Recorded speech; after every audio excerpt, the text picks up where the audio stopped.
Hello friends, তোমরা সকলে কেমন আছো? আশা করি ভালো আছো। আমিও ভালো আছি। তবে কাল সন্ধেবেলা আমি একটু মদন বাড়ি গিয়েছিলাম। দেখো, তোমরা সন্ধে আরতি হচ্ছিল, ওই সময় আমি কখনো যাইনি যদিও সন্ধেবেলা। তো কাল আমি গিয়েছিলাম, তোমাদের দাদাভাই ছিল, তাই তোমাদের দাদাভাইয়ের সঙ্গে একটু বেরিয়ে আসলাম গিয়ে। আর তার মধ্যে ছেলে বায়না ধরেছে যে আমি ইসে যাব, মিতালিতে যাব খাওয়ার খেতে। ঠিক আছে, একটা রেস্টুরেন্ট মিতালি, তো বলছে যে আমি ওখানে যাব খাওয়ার খেতে। তো জোর জবরদস্তি না, আমাকে ওখানেই নিয়ে যেতে হবে, যার জন্য বাধ্য হয়ে কী করলাম, ওকে ওখানেই নিয়ে গেলাম। আর বলছে আমি মোগলাই খাবো, আর কিছু খাবো না। ঠিক আছে, পরে কী করলাম, ওখানে গেলাম, গিয়ে তারপর এখন মোগলাই তো অর্ডার দেওয়া হয়েছে, ততক্ষণ আসতে একটু টাইম লাগবে। তারপর আমি বললাম তাহলে একটু আইসক্রিম খেয়ে নিই। তারপরে কী করলাম, আইসক্রিম নিয়ে নিলাম। তো আইসক্রিম নিয়ে তিনজনে আইসক্রিম খেয়ে নিলাম। তারপরে এখন মোগলাই দেখে বলছে এত বড় মোগলাই আমি খাবো না। মানে চোখের খিদে ওর, হচ্ছে গিয়ে চোখের খিদে। খাবার দিলে খাবার ঠিক করে খায় না, শুধু চোখের খিদে।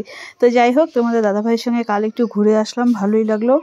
ঘুরে আসলাম, আর তারপরে তোমাদের দাদাভাই তো আজ চলে যাচ্ছে, তো চলে যাবে আবার, হয়তো কবে আসবে জানি না। তো যাই হোক, আমাদের ঘুরে একটু বেশ ভালোই লেগেছিলো। সন্ধেবেলাটা ঘুরলাম, বাইরের আর সুন্দর, মানে বৃষ্টি একটু হচ্ছিলো, তারপরে গরম, আবার ঠান্ডা হাওয়া, মানে চারিদিকটা মানে ভীষণ ভীষণ, মানে প্রকৃতিটা এত সুন্দর ছিল। তো যাই হোক, ভালোই লাগছিলো ঘুরে, গরম লাগলেও বেশ ভালোই লেগেছিলো। তো তোমাদের কাদের কাদের ঘুরতে ভালো লাগে? আমার তো ঘুরতে বেশ ভালোই লাগে।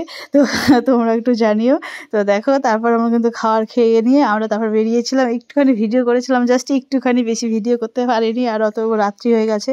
তারপর মোবাইলের দোকানে গেলাম, ওখান থেকে বেরিয়ে মোবাইলের দোকানে গেলাম, ওর মোবাইলটা একটু আপডেট দেওয়ার ছিল, তারপরে টেম্পার গ্লাস লাগানোর জন্য গেছিলাম, কিন্তু টেম্পার গ্লাসটা আর লাগানো মানে হলো না, কারণ ছিল না ওই সময় ওই দোকানে, ওইটা ছিল না। তো যাই হোক, ওটা আর নেওয়া হলো না।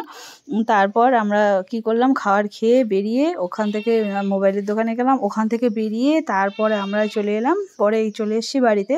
আর ছেলের কিন্তু পরীক্ষা, আজকে ছেলের পরীক্ষা, আর কালকেই আমরা ঘুরে এসেছি। ছেলে বলছে বাহ ভালোই তো, কাল আমার পরীক্ষা আছে, অসুবিধা নেই, আমি সব পারি, আমি সব পারবো, কোনো অসুবিধা নেই। ঠিক আছে, চলো আমরা একটু ঘুরে আসি। তোমরা একা একা যাবা? ওর বাবার সাথে আমি গেছিলাম পুজো দিতে, তো ও যেতে পারেনি, যার জন্য আর কি, যে হ্যাঁ আমাকে থুয়ে তোমরা পুজো দিতে গেছিলে আর আমি যেতে পারিনি, তাহলে এখন আমাকে নিয়ে চলো, আমাকে নিয়ে ঘুরতে যেতে হবে, যার জন্য নিয়ে গেলাম। তো চলো, টাটা, বাই।